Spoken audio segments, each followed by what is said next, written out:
세상에 떠도는 기묘한 괴담들. 첫 번째 이야기. 어릴 때 사이 비종교 사람들에게 가족이 몰살당했다. 내가 초등학생일 때 우리 집에 신흥종교 사람들이 찾아왔다. 처음에는 어머니가 쫓아보냈지만 3일에 한 번꼴로 우리 집에 찾아와서 어머니에게 집요하게 가입하라고 권유했다. 어머니는 기가 센 타입이 아니었기 때문에 적당히 듣고 죄송해요 다음에 라는 느낌으로 돌려보냈다. 권유가 너무도 집요해서 어느 날 아버지가 조금 강하게 쫓아냈다. 그러자 권유하던 아주머니는 그렇게 강하게 얘기해도 소용없어요. 당신들이 이쪽으로 오게 되는 것은 운명이니까요. 라는 말을 남기고 돌아갔다. 아버지는 만일을 위해 경찰과 상담하고 그날부터 집 근처에 경찰 아저씨가 순찰하게 되었다. 그리고 일주일 뒤 어머니는 실종됐다. 실종된 동안에 전에 그 아주머니가 또 찾아오셨다. 봐봐. 내 말대로지. 당신들이 믿어준다면 어머니는 돌아올 거야. 그 당시 집에는 나와 누나와 동생밖에 없었기 때문에 무서웠다. 아주머니는 다음에는 아버지가 계실 때 올게라며 돌아갔다. 아주머니가 돌아간 뒤 누나가 서둘러 아버지에게 전화했다. 아버지는 당장 갈게라고 말하며 전화를 끊었다. 나는 울고 있는 동생을 달래면서 엄마 빨리 안 오려나라고 생각했다. 하지만 결국 어머니는 돌아오지 않았다. 누나는 학교 선생님에게 연락해서 지금 이런 상황이라 당분간 학교를 쉬게 해주세요라고 했다. 그 뒤로 경찰 아저씨와 선생님이 차례차례 찾아오게 되었다. 아버지는 회사에서도 꽤 높은 직급에 계셨었고 결산기와 겹쳤기 때문에 쉴 수는 없었다. 나는 중학생이었고 부활동도 했지만 상황이 상황이라 HR만 끝나면 바로 귀가하게 되었다. 선생님도 걱정해 주셨다. 그리고 한동안 나, 동생, 누나만의 생활이 이어졌다. 때때로 누나의 담임 선생님도 함께 식사해 주셨다. 마음이 든든했다. 그로부터 얼마 동안 그 아주머니도 찾아올 일이 없어서 평화로웠다. 어머니의 자취는 전혀 잡히지 않았다. 실종 신고도 오래전에 했지만 아무런 진전이 없었다. 경찰분들도 가끔씩 찾아와서 상황을 물어왔지만 어머니로부터 아무런 연락도 없었기 때문에 수사는 막힐 수밖에 없었다. 우리들은 생각도 한 적 없었지만 조금씩 어머니는 다시는 안 돌아오겠구나 라고 생각했다. 내 운동회 내렸다. 동생, 누나, 아버지가 와줘서 오랜만에 즐거웠다. 다 같이 레드 랍스터라는 식당에서 조금 호화로운 식사를 하고 귀가했다. 현관문이 열려 있었다. 그리고 현관에서 불단이 있는 곳까지 발자국이 엄청 남겨져 있었다. 도둑! 이라고 아버지가 외쳤다. 하지만 결과적으로 도둑은 아니었다. 불단이 청테이프로 감겨져 있었다. 누나가 히익 하고 소리를 내며 부들부들 떨었다. 동생도 엉엉 물었다. 너무도 이상했다. 버지도 넋을 잃고 계셨다. 우리는 아직 집안에 누가 있는 건 아닌가 싶어 한 군데에 모여 경찰에 전화했다. 핸드폰이 없던 시절이었다. 근처 경찰 아저씨가 우선 찾아오고 그 뒤 경찰관이 몇 분 더 오셨다. 아버지는 상황을 설명하러 가고 우리는 빈혈로 비틀거리는 누나를 자기 방에 옮겼다. 결국 아무것도 잡히지 않았다. 그 사건은 빈집털이 범으로 끝났지만 그 아주머니 이를 경찰관분도 알고 계셔서 근처 탐문 수사도 열심히 해주셨다. 그리고 운동회당에 집 앞에 검정 하이에이스가 한동안 세워져 있었다는 것을 알 수 있었다. 그리고 한 달 뒤 집에서 매우 멀리 떨어진 곳에서 죽은 어머니가 발견됐다. 어머니가 죽은 곳은 군마연의 산속. 목매달았다. 하지만 손이 뒤로 묶여져 있었다. 어째서인지 느슨하게 묶여 있어서 풀려면 풀 수 있었을 정도였다고 한다. 사실 잘 기억이 나지 않는다. 나중에 아버지한테서 들었다. 경찰은 자살이 아니라 타살이라고 추정하고 조사를 개시했다. 하지만 수사에 도움이 될 만한 단서가 하나도 없었다. 어머니가 실종된 지 1년 가까이 어디에 있었는지 어떤 생활을 보냈는지는 아직도 수수께끼이다. 조사에 아무 진전이 없었을 때 이번에는 누나가 덮쳐졌다. 장 보고 오는 길에 강간당했다. 지나가던 사람에 의해 구조될 수 있었다. 범인은 정신지체인 남성. 이 남성의 부모가 잠시 한눈을 뗀 사이에 누나를 덮쳤다. 사람 눈이 있는 곳에서 화장실로 끌고 갔을 때도 아무도 말리지 않았기 때문에 나는 아직도 그 근처를 걷고 있었을 일반인을 징후한다. 어쩔 수 없다는 것은 알지만 용서할 수가 없다. 누나는 괜찮다듯이 다시 일어나 생활했다. 하지만 실제로는 그렇지 못했다. 내가 학교에서 돌아와 보니 자기 방에서 수면제를 대량으로 먹고 거품을 뿜고 있었다. 나는 아직도 그 광경을 잊을 수가 없다. 누나는 즉시 입원하고 그 뒤 다시 자살했다. 누나의 장례가 끝나고 아버지는 회사를 그만뒀다. 회사에서는 아버지에게 꽤 넉넉한 금액의 퇴직금을 지불해 주셨다. 아버지는 하루 종일 멍하니 있었다. 나나 동생이 얘기를 걸어도 응, 이라고만 대답했다. 근처 아주머니들도 협력해 주셨으며 저녁밥을 주시기도 했다. 어느 날 내가 학교에서 돌아오자 아버지가 불단 앞에서 쓰러져 있었다. 술을 마신 모양이었다. 나는 그 모습이 너무 슬퍼져서 아버지 등에 기대 울었다. 엉엉 울었다. 나는 평소에 잘 안 울었기 때문에 아버지가 몹시 놀랐다. 그리고 미안해, 미안해라며 함께 울었다. 경찰로부터의 조사의 진절에 관한 이야기도 없었다. 나는 고등학교에 입학했다. 동생은 중학생이 되었다. 아버지는 전에 있었던 직장에서의 능력을 살려 자택에서 일하기 시작했다. 일은 전에 회사에서 가득 주셨다. 집안일은 내가 전부 도맡아 했다. 동생은 공부를 했으면 했기 때문이다. 부활동을 했으면 싶었다. 주변 중학생들과 같은 삶을 보내기를 원했기 때문이다. 하지만 그렇게 일이 풀리지 않았다. 남동생은 학교 길에 차에 치여 죽었다. 차와 벽에 끼어 죽었다. 운전자는 젊은 남자로 처음에는 한눈 팔다 그랬다고 진술했지만 나중에 거액의 돈으로 부탁받았다고 자백했다.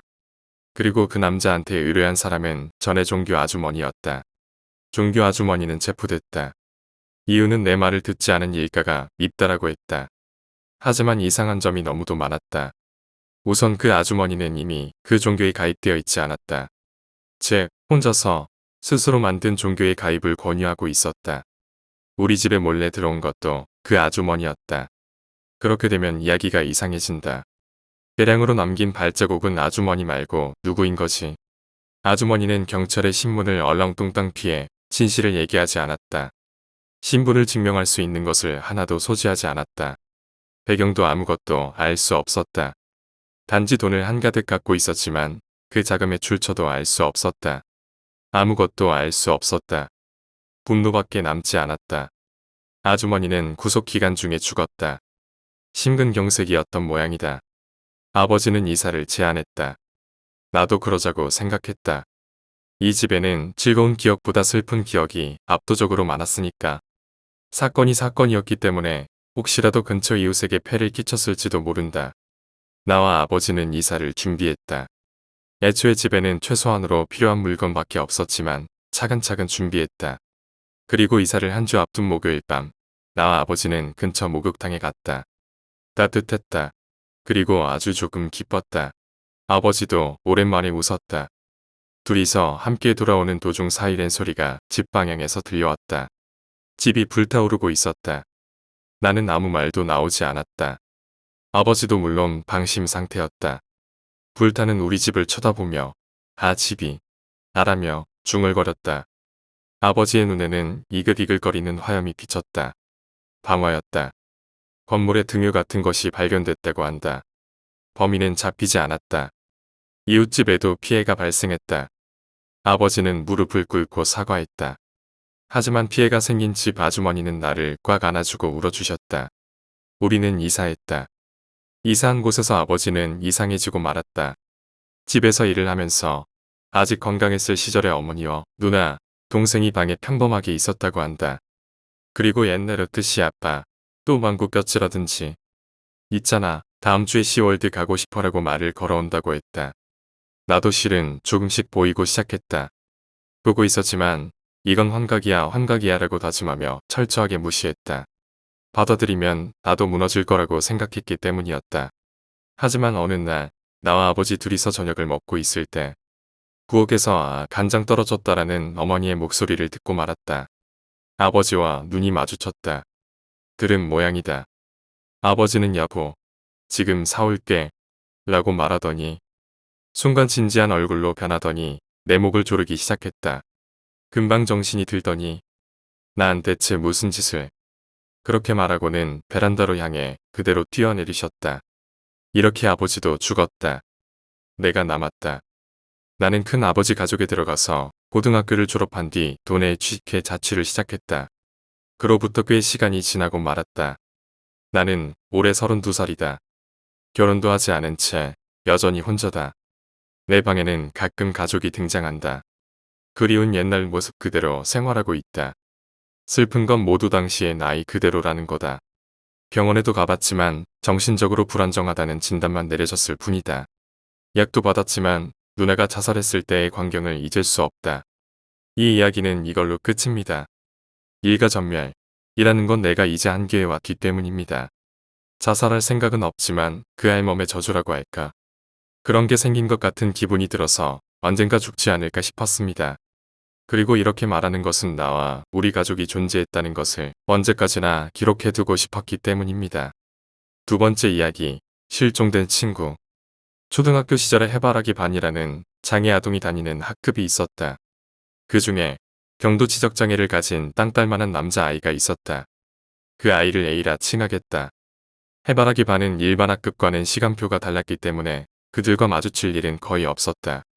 그렇기도 하거니와 일반 학생들은 해바라기 반의 존재 여부 자체도 잘 모르는 게 대부분이었지만 이 A는 일종의 학교 유명인이었다.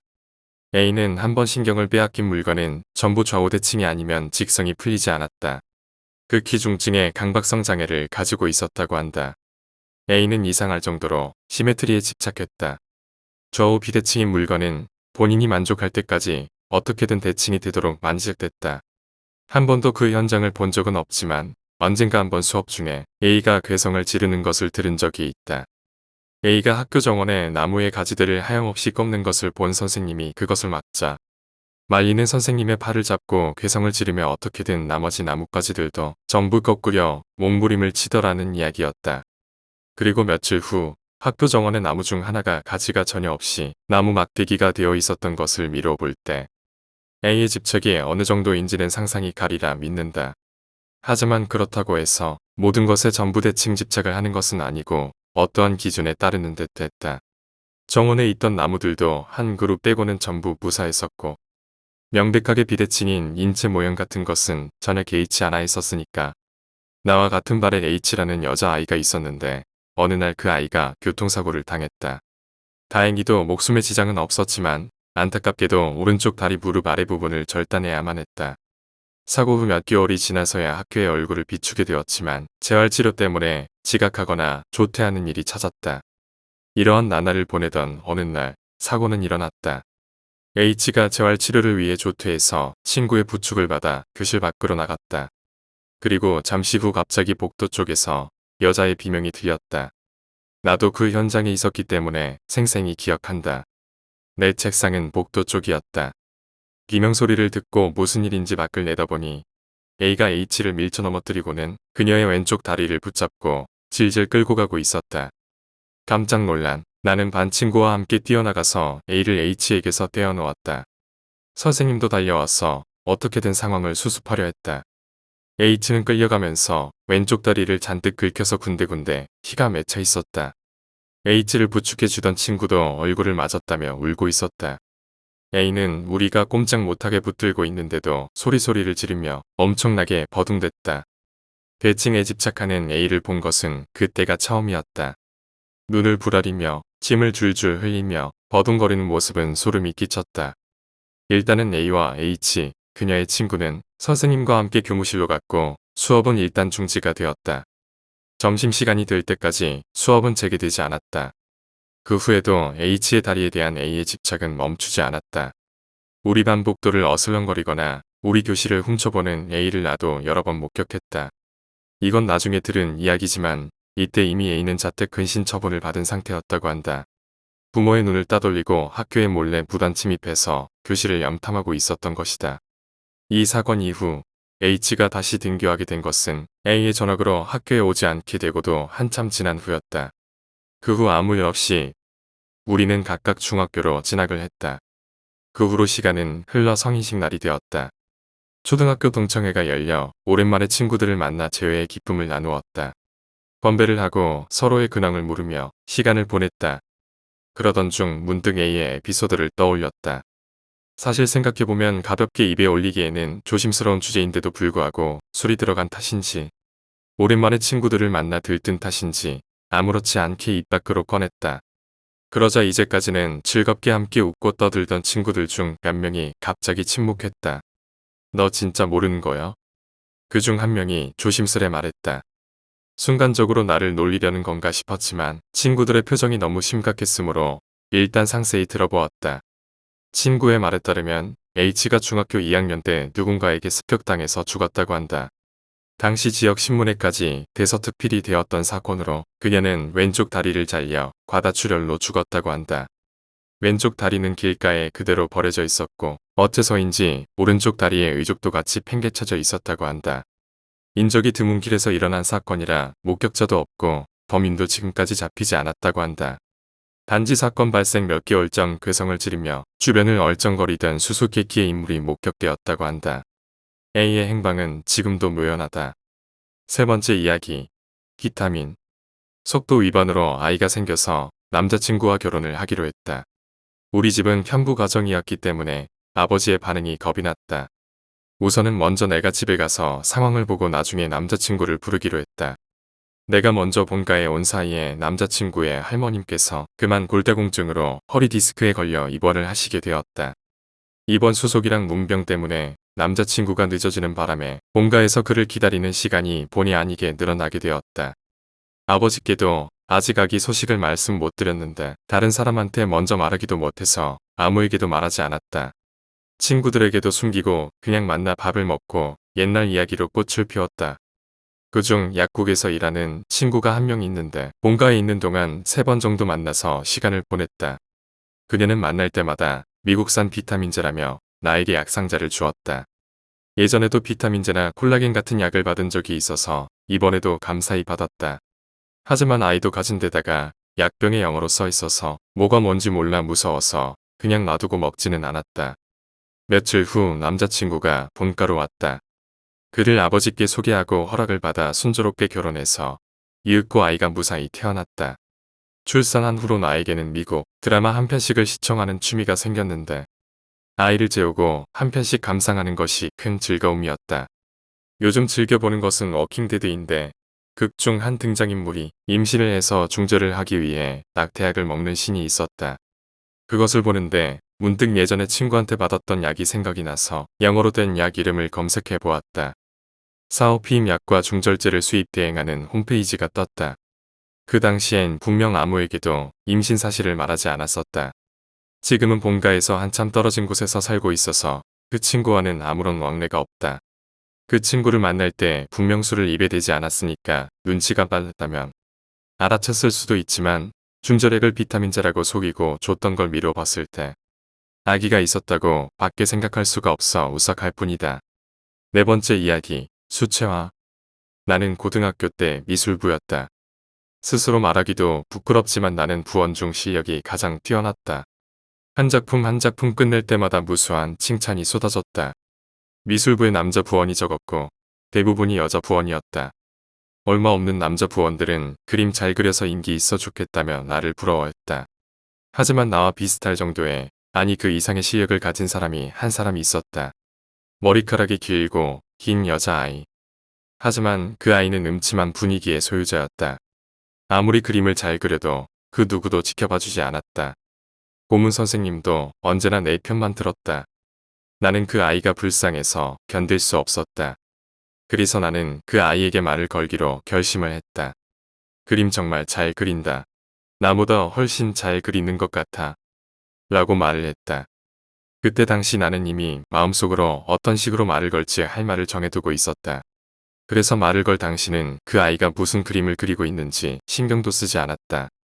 내 말을 듣더니 그 아이는 기뻤는지 지금까지의 음침한 분위기를 날려버릴 듯한 미소를 보였다. 뭐야, 의외로 명랑한 아이잖아. 나는 조금 더 대화를 하고 싶어졌다. 화제를 만들기 위해 그 아이가 그리던 그림의 시선을 옮겼다.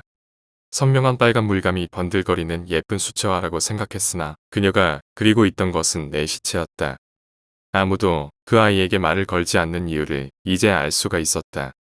참고로 후에 친구들에게 물으니 그 여자아이는 좋아하는 사람의 시체를 그리는 게 취미라고 한다. 5번째 이야기. 반항. 내가 고등학교 무렵 꾸었던 무서운 꿈에 관한 이야기다. 꿈에서 나는 학교에서 집으로 돌아오는 중이었다. 그 무렵 나는 반항기여서 부모님뿐 아니라 가족 전체가 방해처럼 느껴졌었다. 어머니는 언제나 참견이나 해대는 데다 끈질기다. 남동생도 남동생 나름대로 귀찮다. 아버지는 아직 아무 말도 안 하지만 어머니와 함께 있으면 엄하게 나를 혼내곤 했다. 그런 가족이 나는 점점 싫어졌던 것이다. 그리고 나는 집에 도착했다. 다녀왔니? 저녁밥 다 됐다. 필요 없어. 그렇게 말하고 나는 방에 들어 박혔다. 평소와 마찬가지다. 너무 초조해서 배도 고프지 않다. 나는 침대에 들어 누워 혼자서 우울해하고 있었다. 그리고 잠을 청하려는데 갑자기 내 방 문이 열렸다. 어째서인지 가족 전원이 들어온다. 게다가 모두 나를 보고 그야말로 억지라고 밖에는 생각되지 않는 미소를 짓고 능글거리고 있다. 이제 더 이상은 싫다. 정말로 모두 귀찮을 뿐이다. 내 잠마저 방해할 생각인가? 이제 싫다. 그러자 어머니가 말했다. 저기, 내일. 시끄러워. 매일매일. 너희들 얼굴은 2번 다시 보고 싶지도 않아. 빨리 문 닫아. 나는 마침내 이성을 잃었다. 가족들은 슬퍼 보이는 얼굴을 하고 천천히 문을 닫았다. 나는 다시 침대로 들어가 잠을 청했다. 정신을 차렸을 때는 아침이었다.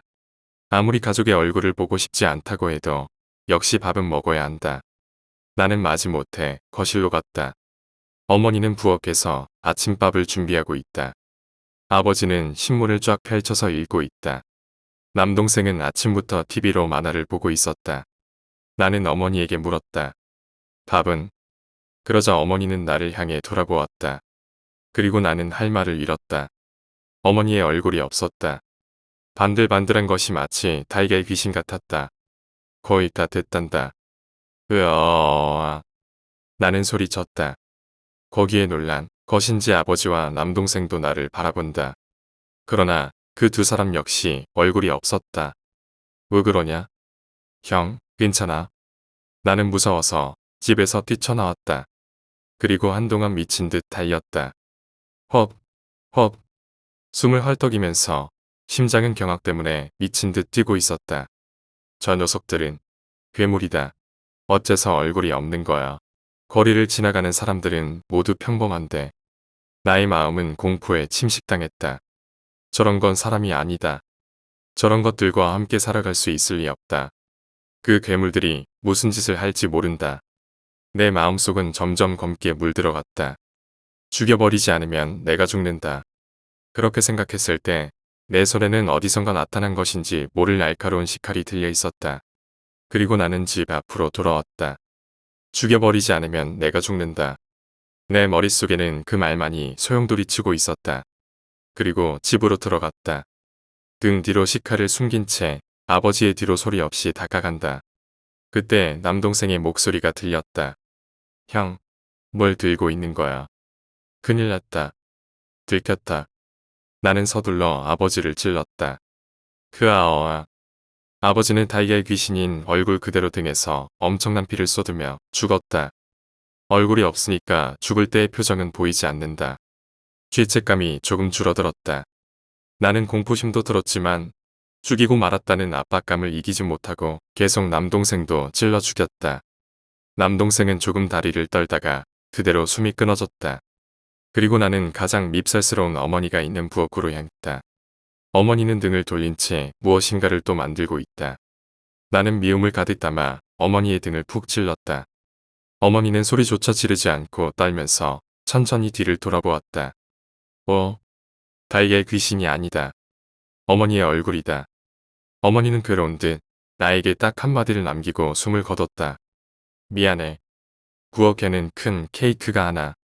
케이크 가운데에는 생일 축하합니다라고 어머니의 서투른 글씨가 적혀 있었다. 나는 서둘러 아버지가 있는 곳으로 갔다. 아버지와 남동생도 얼굴이 있었다. 무슨 영문인지 모른다는 듯 슬퍼 보이는 얼굴로 입에서 피를 흘리며 죽어 있었다. 남동생의 손에는 아직 전원이 켜져 있는 게임보이가 전자음을 울리며 돌아가고 있다. 나는 쓰러져 울며 소리쳤다. 나는 딱 하나밖에 없는 소중한 가족을 내 손으로 모두 죽인 것이다. 나는 머리를 움켜쥐고 얼굴을 손으로 가렸다. 눈물이 멈추지 않았다. 내가 보고 있던 얼굴은 환각이었던 것일까?